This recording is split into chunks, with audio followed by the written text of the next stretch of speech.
దేవుని యొక్క ప్రశస్తమైనటువంటి నామంన మీ అందరికీ వందనాలు చెల్లిస్తున్నానండి. ప్రార్థన చేసుకుందాం.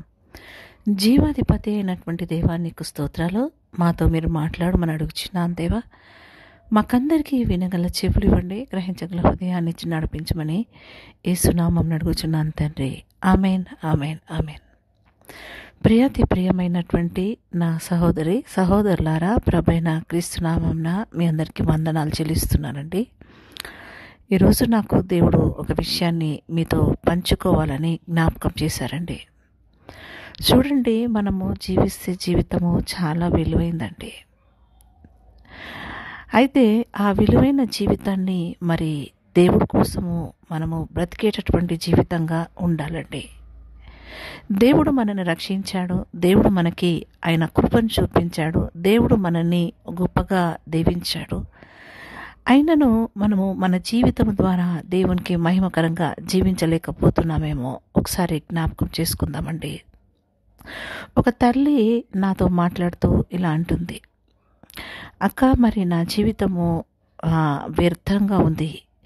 ఎందుకంటే నేను ఎంత చేసినా నా భర్త, నా పిల్లలు మరి నన్ను దూరం చేస్తూ ఉంటారు. నా జీవితం వేస్ట్, నా లైఫ్ వేస్ట్ అని చెప్తా ఉందండి. అని అన్నప్పుడు నేను ప్రార్థన చేశాను. మరి ఇంటికి వచ్చి దాని గురించి ఆలోచిస్తున్నాను. ఆ సహోదరి ఈ విధంగా మాట్లాడుతుంది, అసలు ఎందుకు ఈ విధంగా మాట్లాడుతుంది, లైఫ్ నాది వేస్ట్ అంటుంది అని ఆలోచన చేస్తుంటే దేవుడు నాతో మాట్లాడిన మాట ఏంటి తెలుసా అండి? మన జీవితం వేస్ట్, మన లైఫ్ వేస్ట్ అని మనం అనుకుంటున్నాం, కానీ దేవుడు ఏమంటుంది తెలుసా? మన జీవితం అంట చాలా విలువైందంటండి. హల్లెలూయా చెప్దాం ఒకసారి. హల్లెలూయా. ఎలా విలువైంది అని ఆలోచన చేస్తే చూడండి, ఆయన మాట్లాడుతూ నాతో అంటున్నాడు, నేను నిన్ను తల్లి గర్భంలో రూపింపక ముందే, పిండంగా ఉన్నప్పుడే నేను నిన్ను ఏర్పాటు చేసుకున్నా అన్నాడండి. ఆ మాట మాట్లాడుతూ ఇంకో మాట ఏమన్నాడు తెలుసా అండి? నువ్వు జీవిస్తున్న జీవితము విలువైంది, ఎందుకంటే నేను నీకోసము ఆ కల్వరిలో రక్తాన్ని కార్చి మరి నా రక్తంతో నేను కొన్నాను బిడ్డ అని చెప్తా ఉన్నాడండి.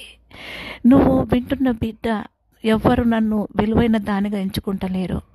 నన్ను అందరూ మరి విలువ తక్కువ దానిగా చూస్తూ ఉన్నారు. నేను ఎంత మేలు చేసినా నన్ను పట్టించుకుంటలేరు. నా భర్తను, నా బిడ్డల్ని ఎంతగానో నేను సేవ చేసినా వాళ్ళు నన్ను నిర్లక్ష్యపరుస్తూ నా జీవితం వ్యర్థమన్ను అనుకుంటుంటే, ప్రియమైన సహోదరి, దేవుడు ఈరోజు ఏం మాట్లాడుతుంటే తెలుసా అంటే, నీ జీవితము చాలా విలువైంది దేవుని దృష్టిలో. హల్లెలూయా. మనుషుల దృష్టిలో మన జీవితం ఎలా ఉందో మనకు తెలియదు. ఎందుకంటే మనుషులు ముందు అలా ఉంటారు, వెనుకలా ఉంటారు, కానీ దేవుడు ఎప్పుడు ఒకటేలాగా ఉంటాడండి. దేవుడు ఒక్కటేలాగా ప్రేమిస్తాడండి. దేవుడు ఒకటే మాదిరిగా ఉంటాడండి.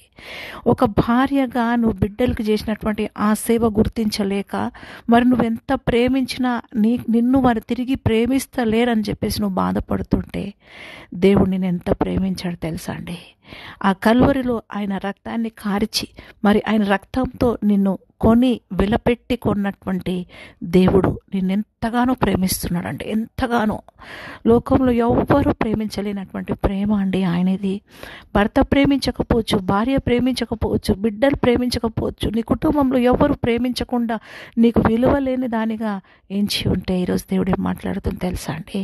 ఆయన రక్తంతో మరి కని కొన్నటువంటి ఆ దేవుని ప్రేమ మరి నీ పట్ల ఆయన ప్రేమిస్తున్నాడు అన్నటువంటి విషయం జ్ఞాపకం చేస్తున్నాడు. ఆయన నిన్ను ప్రేమిస్తున్నాడండి. ఆయన నిన్ను ప్రేమిస్తున్నాడు. లోకంలో ఎవరు ప్రేమించనంతగా ఆయన నిన్ను ప్రేమిస్తున్నాడు అంటూ ఉన్నాడు.